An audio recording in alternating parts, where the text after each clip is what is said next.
নমস্কার বন্ধুরা, কেমন আছো সবাই? শারদীয়ার অনেক অনেক শুভেচ্ছা সবাইকে। আজকে হলো মহাষষ্ঠী। যদিও এই ব্লগটা বেশ পুরনো, আর পুজোর ব্লগগুলো আসতে হয়তো একটু দেরি হবে। যাই হোক, সবাই কেমন আছো? আশা করছি খুব ভালো আছো।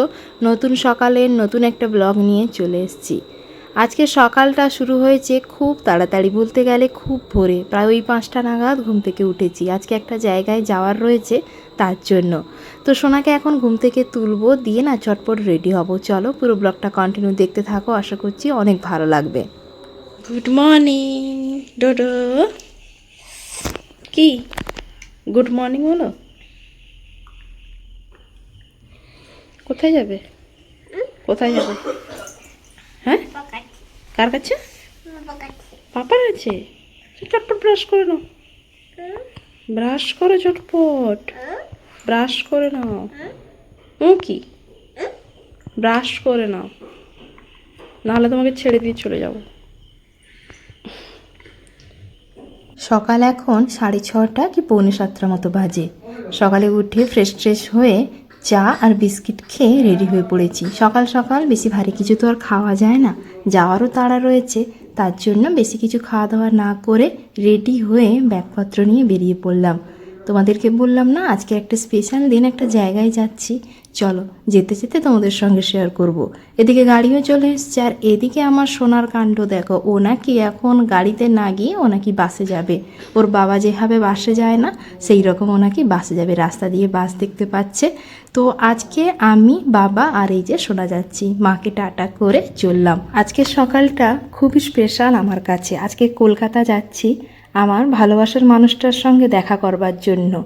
দীর্ঘ 5.5 মাস পর ভালোবাসার মানুষটাকে এভাবে সামনে থেকে দেখা, আর সে যে একটা আনন্দ, সেটা সত্যি বলে বোঝানো যায় না। আমারও সেম ফিলিংস। আর কি জানো তো, মাঝখানে বেশ কয়েকটা দিন হয়ে গেল সেভাবে বড় ব্লগ তোমাদের সঙ্গে শেয়ার করা হয়নি। আজকের এই যে ভিডিওটা প্রায় 15 দিন মতো আগের, বা তারও বেশি। মাঝখানে এতটা পরিমাণে অসুস্থ ছিলাম, তার জন্য কোনো ভিডিওই সেভাবে শেয়ার করে উঠতে পারিনি। তার উপরে এখন তো ঘর খুবই জ্বর, আমিও অসুস্থ ছিলাম, সোনাও অসুস্থ ছিল। তার জন্য সেভাবে কোনো ভিডিওই আর বানানো হয়নি, আর পোস্টও করা হয়নি। ফাইনালি দেখো এখন এই যে পৌঁছে গেছি হাওড়া ব্রিজের নিচে। আর সত্যি বলতে আর কয়েকটা মিনিটের অপেক্ষা মাত্র, ওকে সামনে থেকে দেখার জন্য। তো যাই হোক, তোমাদের সঙ্গে এই যে দেখো কথা বলতে বলতে ওর সঙ্গে ফাইনালি দেখাও হয়ে গেছে। যদিও অনেক সকাল সকাল পৌঁছে গেছিলো কলকাতাতে, ওখানে একটা রুম নিয়ে তো ছিল।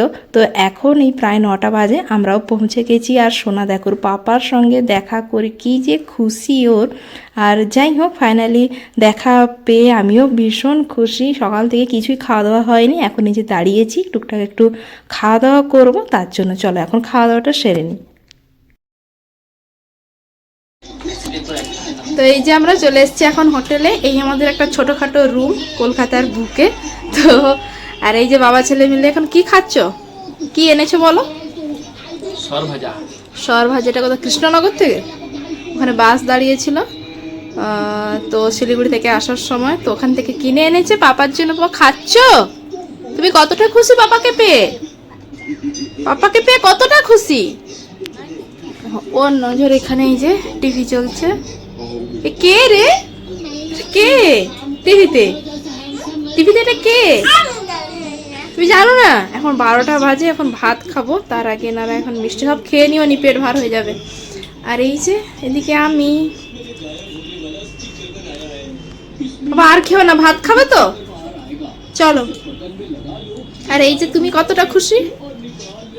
পাহাড় থেকে নেমে এসে এখানে কেমন লাগছে? ঠান্ডা থেকে গরমে? গরম তো ভালো লাগে। হ্যাঁ, গরম তো ভালো লাগে না। ভালো লাগে না, এখানে এসি চলছে বলে ঠিক আছে, একটু পাহাড় পাহাড় ফিল করছে। তো চলো এখন খাওয়া দাওয়া করবো, তারপরে। তুমি আইসক্রিম খাবে? না একদম নয়, ঠান্ডা লেগেছে তোমার। না নিয়ে আসো বাবা। ঠিক আছে, ঠিক আছে। নজর চোখ সচ্ছে না এখান থেকেই। বিকেল এখন ওই 5টা মতো বাজে। দুপুরে একটা লম্বা ঘুম দিয়েছি। এমনিতেই দুপুরে খাওয়া দাওয়া করতে করতে অনেকটাই লেট হয়েছিল, কেননা সকালের ওই ব্রেকফাস্টটা একটু ভারী মতোই হয়ে গেছিলো। তারপর খাওয়া দাওয়া করে 3জনে মিলে লম্বা ঘুম দেওয়ার পর এখন ওই 5টা নাগাদ 3জনে মিলে রেডি হয়ে বেরিয়েছি একটু মার্কেটের দিকে যাব, আর ওই টুকটাক ঘোরাঘুরি করার জন্য। তো বাড়ির এত কাছাকাছি এসেও বরমশাই কেন বাড়ি আসতে পারলো না, চলো তোমাদেরকে সঙ্গে শেয়ার করি। ওরা গিয়েছিল সিকিম ট্রেনিংয়ের জন্য, ওখান থেকে নাম নেমে ওরা কলকাতায় এসেছিলো কাজে। তো মানে কাজে যেহেতু এসেছিলো বাড়ি আসতে পারেনি, তার জন্য আমাকে আর সোনাকে ডেকেছিল দেখা করবার জন্য। আসলে বাড়ির এত কাছে এসেও বাড়ি আসতে না পারাটা কতটা যে কষ্টের। তো যাই হোক, সেই জন্য ফাইনালি আমি আর সোনা মেনে চলে এসেছিলাম ওর পাপার সঙ্গে এখানে দেখা করবার জন্য। এখানে একটা দিন থাকবো, তারপরে আবার ওর কাজের জায়গায় চলে যাবে, তো সেই জন্য। তো দেখো এখন এই যে এসেছিলাম নিউ মার্কেটে, এখানে এই খেলনা যে মার্কেটটা রয়েছে ওখানে সোনার জন্য খেলনা দেখছিলাম। আর ও তো খেলনা এত থাকা সত্ত্বেও ওই ফোন নিয়েই কান্নাকাটি করে, তাই কি বলছিলাম তুই কী আর খেলনা নিবি। তো ওখানে ওর পাপা দেখছিল ওর জন্য ওই রিমোট কন্ট্রোল গাড়ি নেবে, আর এত খেলনার মাঝখানে ওর জন্য যে কী খেলনাটা নেবো সেটাই বুঝতে পারছিলাম না। তো ফাইনালি অনেকক্ষণ দেখাদেখি করার পর ওর জন্য দুটো খেলনা নিয়ে আমরা চলে গেছিলাম একটু মার্কেটে ঘোরাঘুরি করতে। সন্ধ্যের টাইমটা ভীষণ ভিড় ছিল, কারণ ওই পুজোর আগেটা মানুষজন একটু কেনাকাটা তো করছিল। আর এইখানেই দেখো শ্রীলেদার্সের সামনে এখানে পাপড়ি চাটের একটা দোকানে দাঁড়িয়েছিলাম পাপড়ি চাট খাবো বলে। আর সত্যি এখানে দাদাটা এত সুন্দর পাপড়ি চাট বানিয়েছিল না, দারুণ টেস্টি হয়েছিল। তো ওই যে টুকটাক খাওয়া দাওয়া করে ঘোরাঘুরি করে চলে এসেছিলাম রুমে, কারণ ভীষণ ক্লান্ত আর বাইরে কিন্তু প্রচণ্ড গরম। তো চলো একদম রুমে গিয়ে আবার তোমাদের সঙ্গে দেখা হচ্ছে।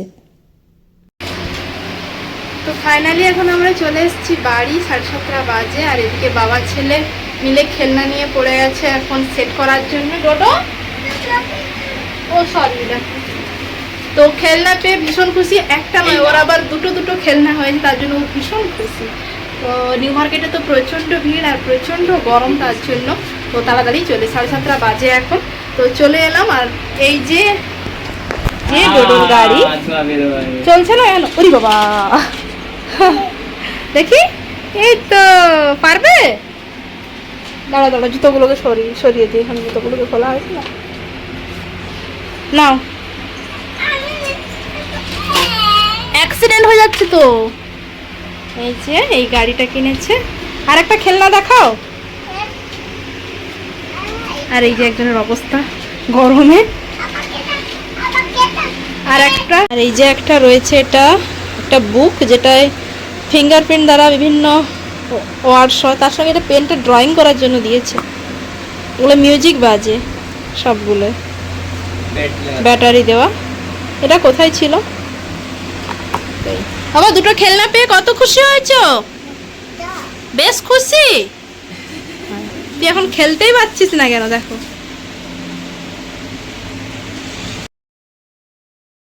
অনেক ঘোরাঘুরি হলো আজকে, তিনজনে মিলে খুব ভালো একটা মানে সময় কাটালাম। মানে ছোটোখাটো আমাদের একটা আউটিং হয়ে গেল তোমাদের দাদাভাইয়ের জন্য।